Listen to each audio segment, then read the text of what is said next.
The federal government owns and leases a significant portfolio of real property, buildings that require resources to manage and to maintain. For 20 years, the Government Accountability Office has put federal real property management on its high-risk list because of long-standing challenges, including the disposal of excess and underutilized property. As of fiscal year 2021, federal agencies reported that although more than 124,000 federal buildings were being fully used, 898 buildings owned by the federal agencies were underutilized, and nearly 8,000 buildings stood completely unused. Maintaining these unused or underutilized spaces costs taxpayers money. It makes the federal government vulnerable to waste. And while the General Service Administration, which manages a significant portion of the federal real property portfolio, has a process to identify and dispose of unused property, Congress passed the Federal Asset Sale and Transfer Act, or FASTA, in 2016 to further streamline the government's ability to dispose of unused property and save taxpayers money.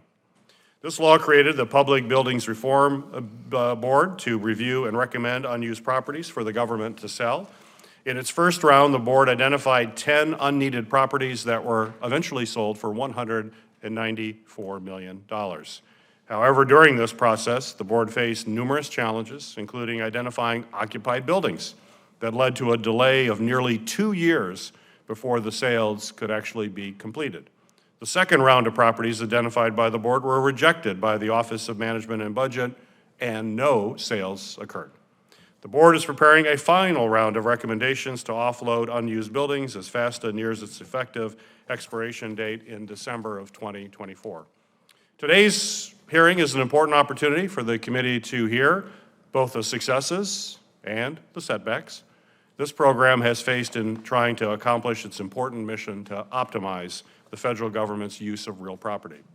The federal government's property needs are evolving, and we should ensure that buildings the government operates both meets the needs of the agencies and are also cost-effective for taxpayers.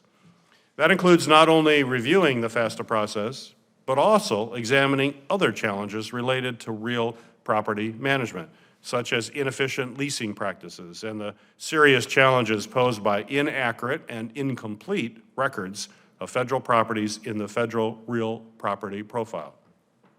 I look forward to our conversation today to evaluate the FASTA process and related challenges and discuss potential reforms that would help the federal government improve efficiency and ensure that properties are being used in a way that provides the most benefit to local taxpayers.